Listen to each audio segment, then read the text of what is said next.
That I was thinking about her, thinking about me, thinking about us. What we gonna be? Open my eyes, yeah. It was only just a dream. Right, Eduardo? Hey, what's going on, man? Well, it's the holiday season. Hope you all had a great Christmas and a better New Year.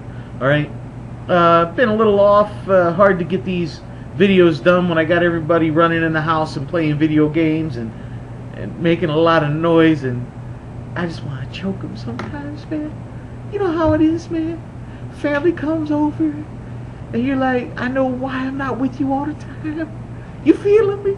Anyway, this question of the week, we're going to do a review of the last one where I said, are boxing's fighters of the past, like in the 80s and 90s, actually better than the fighters today?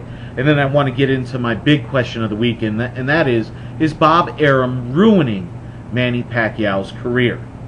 Okay, now in the first, in the review, going over it, we had a couple people like Vile Hints that said, the fighters are groomed more now, where they're basically coddled, and they make more money for the fights, so risking a loss is really going to take them out, and they said, and now people are caring about the brain damage and stuff like that, and he thinks back to the Julio Cesar Chavez Meldrick Taylor fight, and then he's using that as the example of how the past fighters are just better than today's.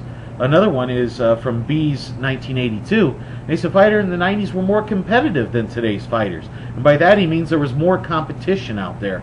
That is not to say that today's fighters are inferior, just that the pool of high-end competition is smaller now in comparison to then. Excellent, excellent point there. And obviously you had people coming back, talking about today with the trainers, the money, the lack of media for the sport, prospects turning attention to other combat sports and stuff as the reason why maybe the fighters of the past were doing better. And that was it was at B Steves 32, and another one there. Boxing is from Komodo 87 Fly. Boxing is finding it harder to attract new young talent to the sport, with the new generation tending to be drawn to careers in football, baseball, basketball, MMA. The UFC has taken some of those fighters that would be boxing and got them now, and we'll see how bad that affects us later on down the road. So, it seems like the consensus out there is the past is better, but not maybe in a sense that they're better, just better fighters as the fighters are now, but maybe there were more of them than now, and the better fighters, or what would be better fighters now, are actually in other sports. Because the money is, in the NFL, in the NHL, well, they really can't fight in hockey. But, in basketball and baseball and all those with the guaranteed contracts, the money is in those sports. And they don't have to run the risk of lifetime physical tolls like a fighter does. Now in football, yes, but they're cracking down on the concussions and stuff now as well. So we'll see how that turns out. So pretty much, you could side either way, and either way you would probably be right on this.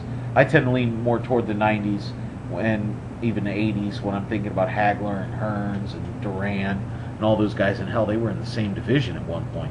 So very exciting, very good comeback. But now let's get to the actual question that I want to ask. And that is Bob Arum, ruining Pacquiao's legend, his career? And I say this because if you look over his last 5 fights, and let's include this 6th one in, he's only fought one legitimate, what could be considered a legitimate champion, and that would have been in Miguel Cotto. But even then, you have to look at, with Cotto, he's only recently coming off that beating, that massive beating he suffered from Margarito. But let's go over the other 5, so I can kind of bring you back, okay? He fought De La Hoya. He did not fight De La Hoya at his natural weight at 154. He fought him at 147. De La Hoya proved a point, fought at 145, and got blown out of the water. Now, De La Hoya was 3-3 in his last 6 fights leading up to that. He was not the actual recognized champion of anything. And he had lost to Mayweather. Going over, let's go to his next fight. Now, he absolutely blew out Hatton out of the water. But as it was shown, Hatton really wasn't the champ, because Hatton got blown out of the water by Mayweather. Okay? His third fight was against Miguel Cotto. Now that was a legit beatdown. He beat him hands down. Miguel Cotto was coming off that horrific beating that he suffered from Margarito, and he was exposed. Again, these fighters were already pre-exposed. The fight right after that, he fights Claudio, who had just lost to Cotto in his last fight. Made absolutely no sense. I said it was one of the easiest predictions I've ever made, if anybody's ever made one, with that. So you saw that, and you have to sit back and go, that's 4 fights in a row where all fighters had massive questions, and never once in there, except for maybe the Cotto fight, did you have a realistic thought, and obviously in hindsight, I'm going with hindsight now, on some of those, that they ever even stood a chance at beating Pacquiao. Now on 2 of those, you guys will come back on me and bash me and talk about the De La Hoya and talk about the Cotto fight, but I'm just pointing these out. The next one comes up with Antonio Margarito, who had got blown out of the water by Mosley, destroyed by Mosley, had that big suspension, comes back, fights a bum, and then he gets in the ring suddenly for a title shot against Manny Pacquiao. And the reason why I bring these people up, and now he's fighting Shane Mosley, who got waxed by Mayweather.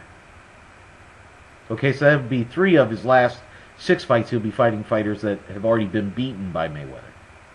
But what I want to turn to, and Mosley's 2-2-1 in his last 5 fights. Just, again, not even a winning record.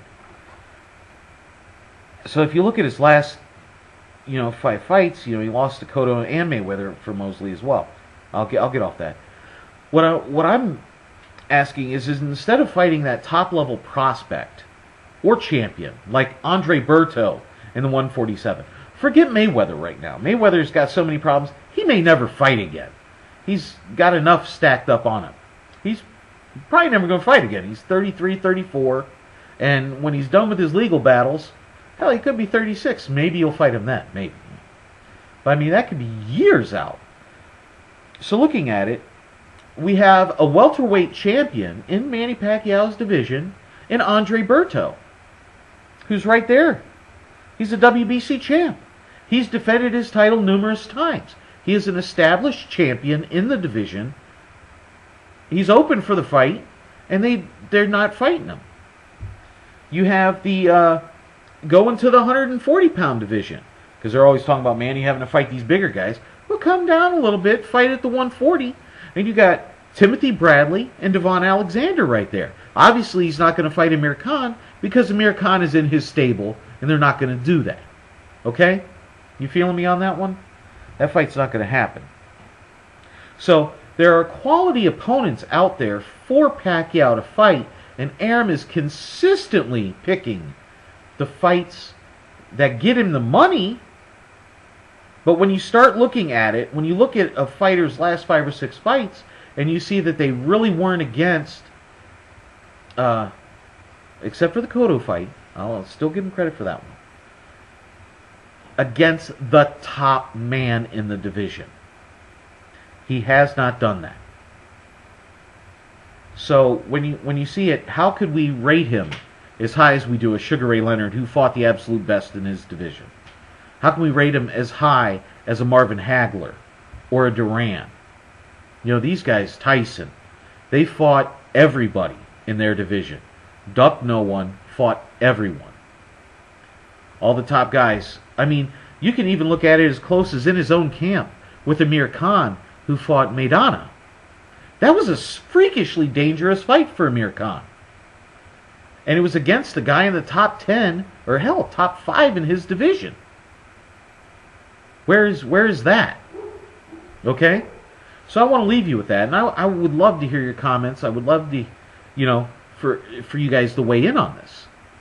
But I think personally, and I will get back next week, but I'm throwing it out there. Is Arum ruining Pacquiao's legend, his career, by putting him up against these subpar fights, not against the marquee players, the top level guys?